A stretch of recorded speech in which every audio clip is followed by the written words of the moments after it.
Alors, je m'appelle Lisa, j'ai 24 ans. Du coup, oui, je vis à Toulouse depuis que j'ai trouvé mon premier emploi il y a donc quasiment un mois. C'est le 1er février que j'ai commencé.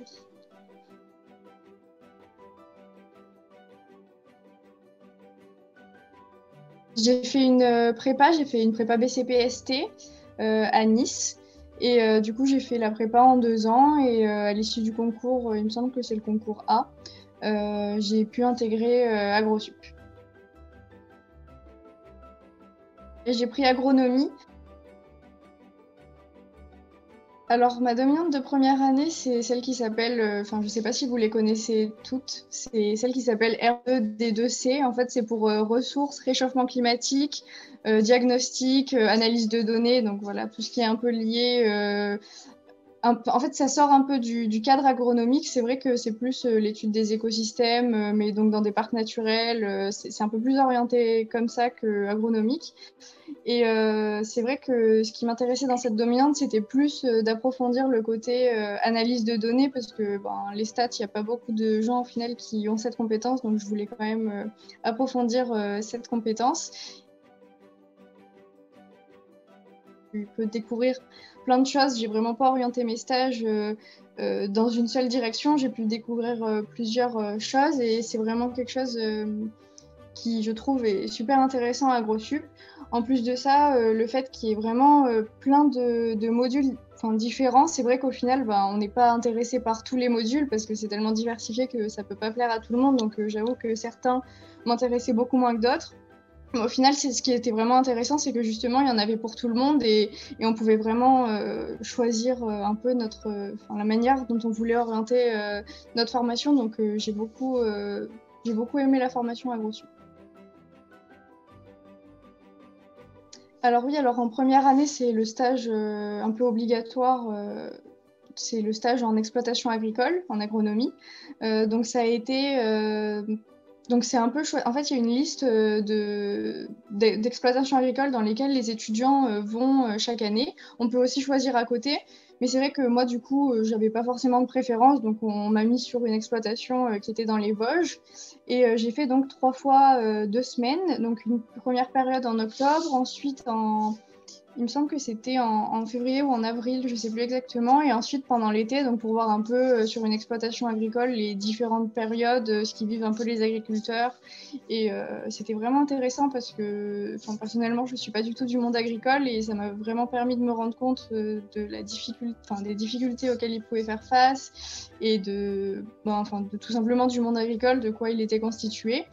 Donc ça, c'était vraiment intéressant. Et c'est vraiment important, je pense, pour le métier d'ingénieur de comprendre les agriculteurs. Ensuite, en deuxième année, j'ai fait un stage, donc c'était le stage de recherche. Et c'est vrai qu'en agronomie, c'est assez large, on peut sortir du domaine de l'agronomie, justement.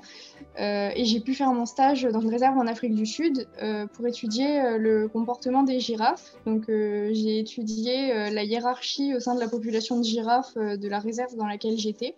Donc c'était vraiment quelque chose, c'était un peu un rêve pour moi. Ça m'a permis de le réaliser, mais aussi de me rendre compte que finalement, je ne voulais pas faire ça toute ma vie, donc c'était aussi intéressant. Et ensuite, mon stage de fin d'études que j'ai réalisé donc en France, je l'ai plutôt orienté, donc comme je te disais tout à l'heure, c'était vraiment orienté analyse de données. C'était un peu pour analyser en gros l'évolution. Je ne sais pas si tu connais le plan Ecophyto. Enfin, moi, je ne le connaissais pas du tout avant. C'est un plan national en fait euh, pour, pour aller vers une réduction d'utilisation des pesticides.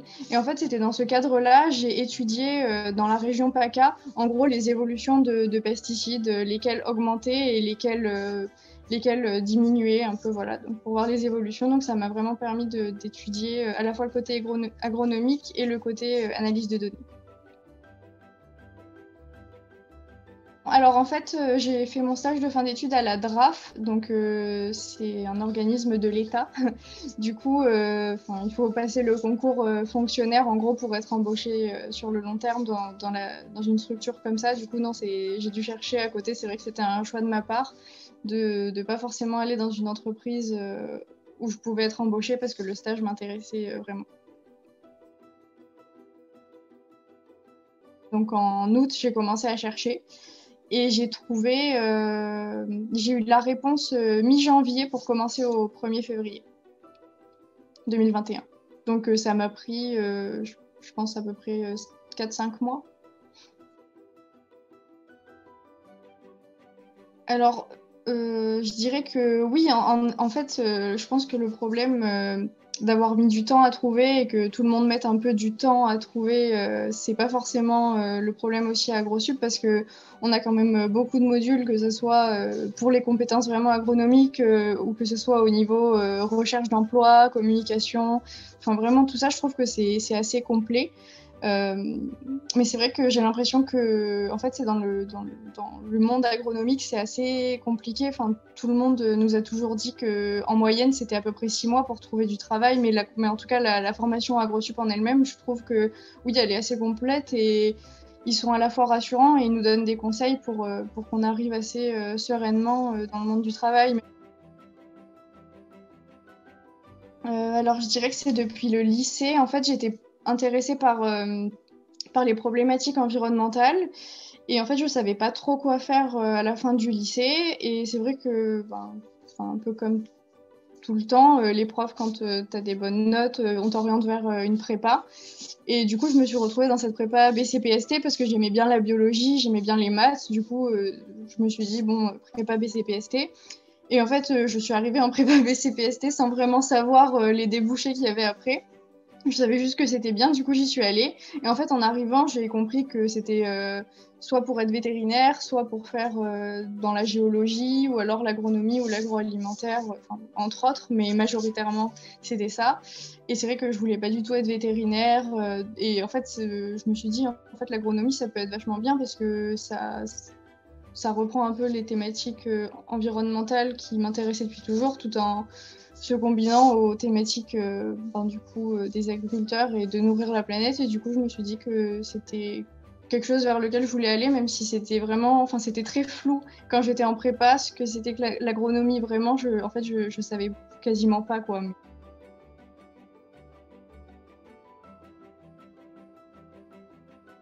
Oui, alors c'est le groupe EcoCert, un organisme de certification en agriculture biologique, donc qui accompagne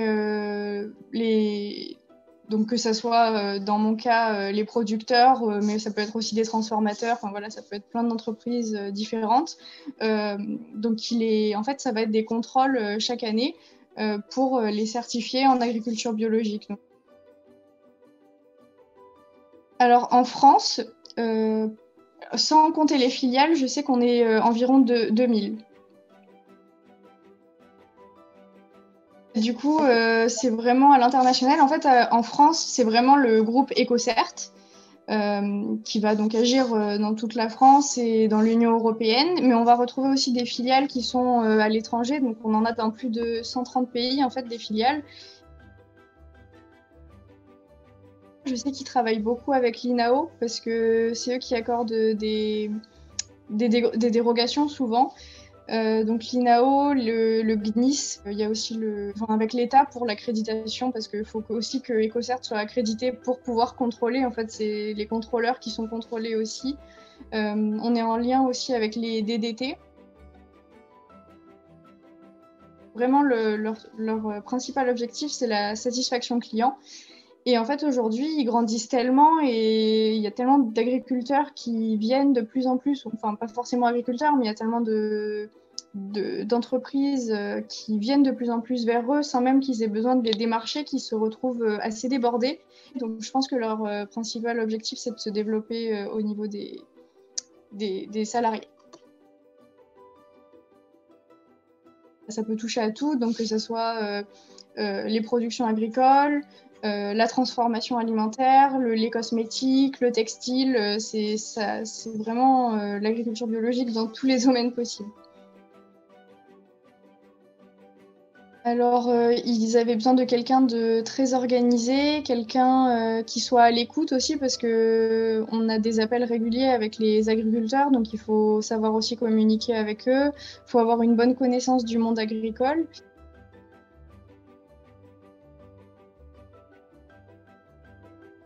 En gros, il y a deux missions principales.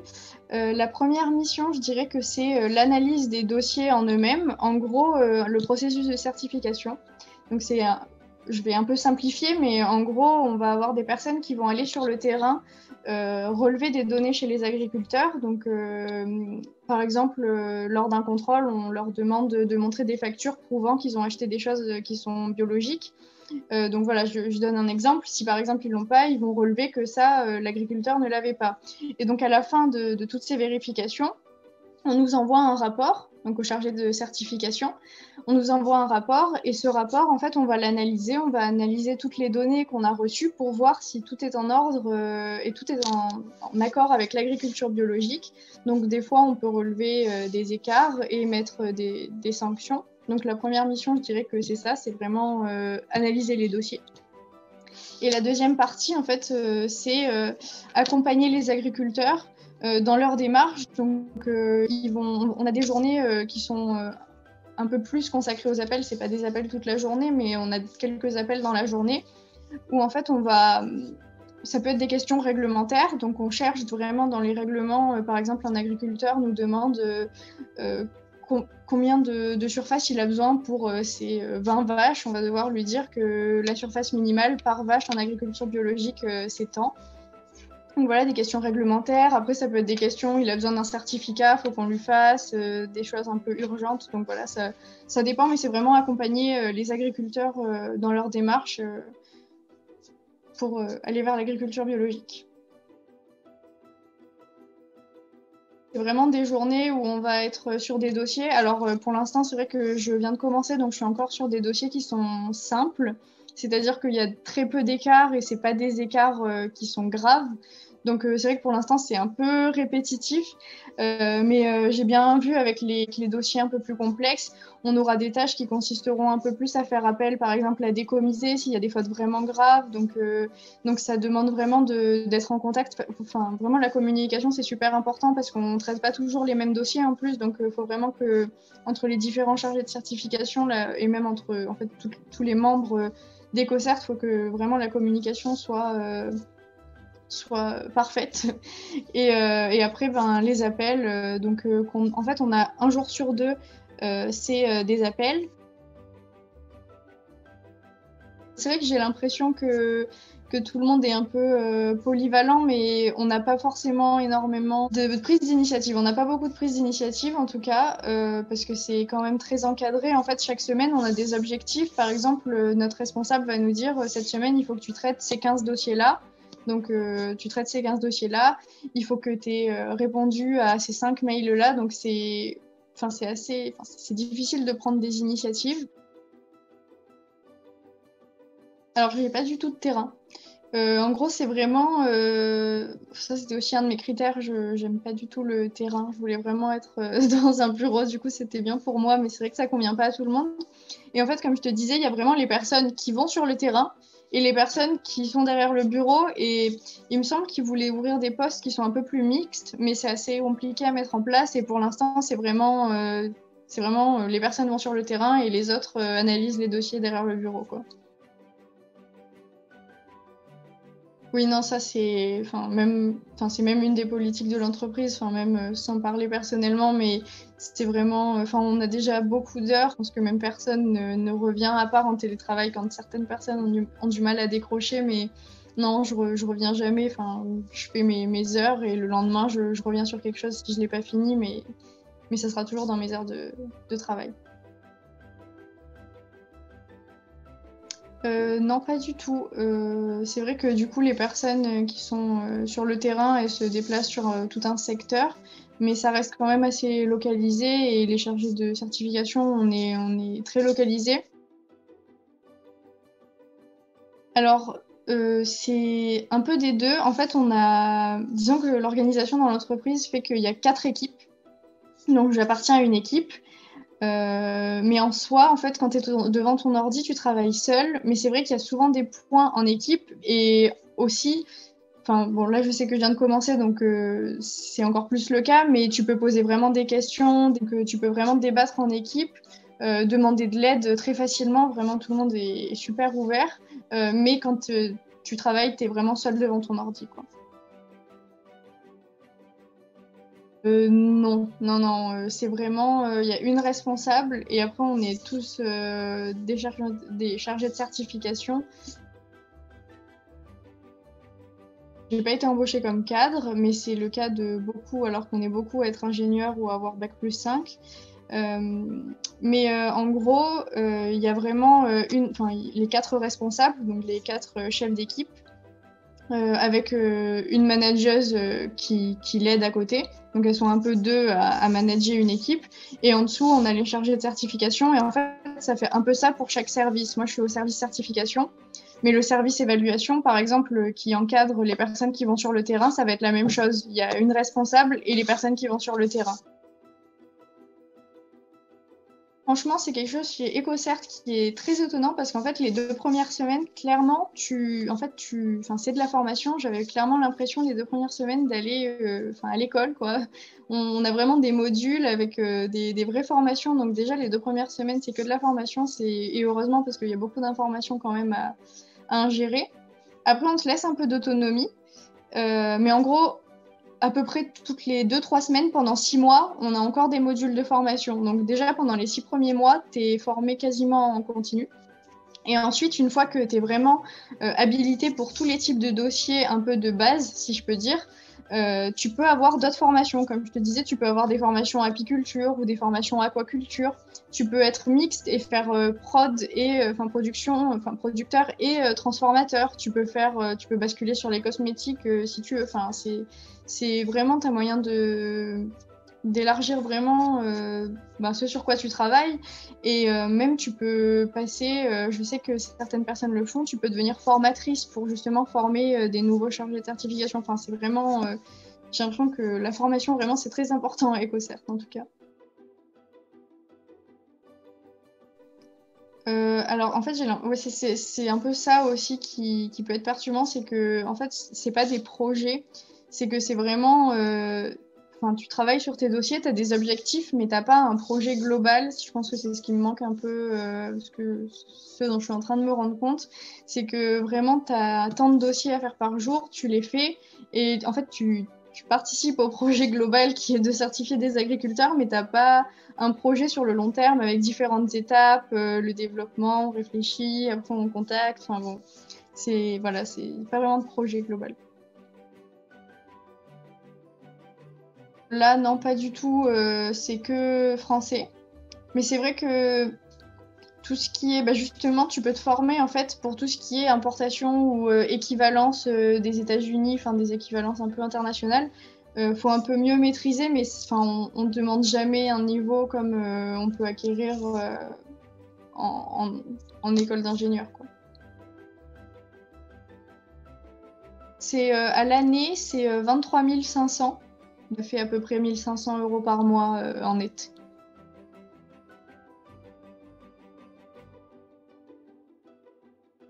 Alors, oui et non, c'est-à-dire que je savais que c'était pas un poste ingénieur.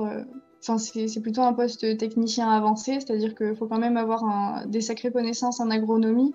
Mais en même temps, les missions qu'on nous demande, je savais qu'on allait justement pas prendre beaucoup d'initiatives.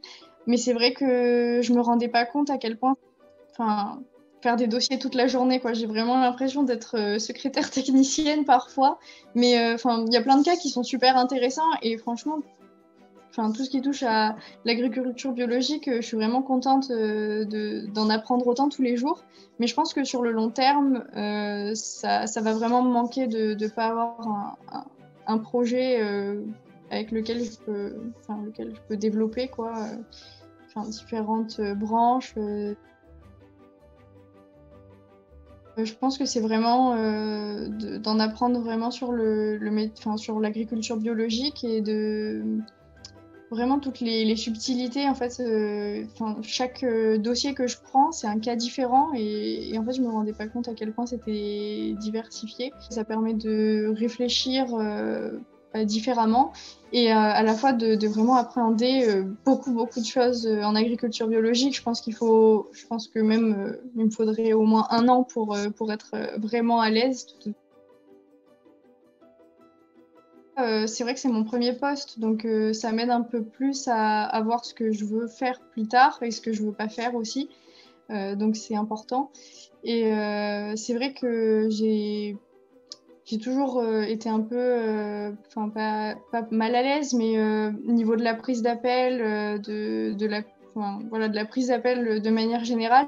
Enfin, c'est vrai que c'est quelque chose qui m'a toujours un peu fait peur et je pense que ça sera un point fort pour moi par la suite de m'habituer à prendre des appels un jour sur deux toute la journée et d'aider, enfin de trouver la solution à chaque personne. C'est vraiment quelque chose qui, je pense, va m'aider autant sur le plan personnel que sur mon CV pour plus tard, quoi.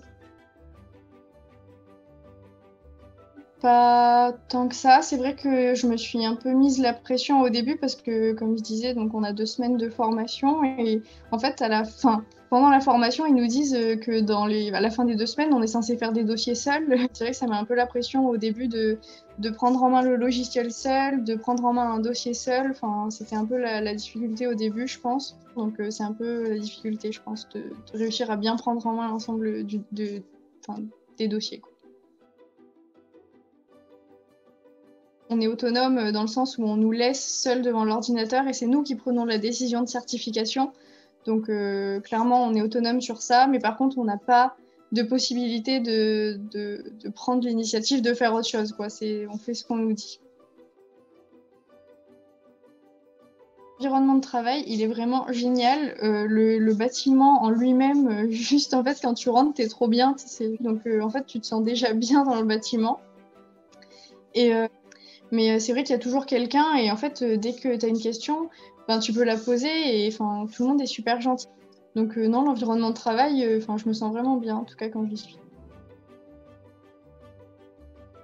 Je pense que bah, ça sera sûrement pas dans l'entreprise parce que comme je le disais, en fait, c'est vraiment des chargés de certification et une responsable. Donc en soi, c'est pas vraiment des postes d'ingénieur agronome, en tout cas pas comme je le vois.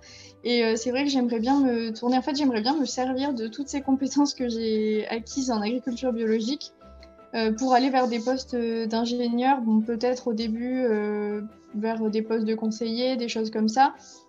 Mais j'aimerais vraiment, par exemple, bah, justement, animatrice et conseillère, vraiment avoir un projet plus global qui fait pas que contrôler, mais justement d'accompagner, quoi. Enfin, d'avoir une évolution.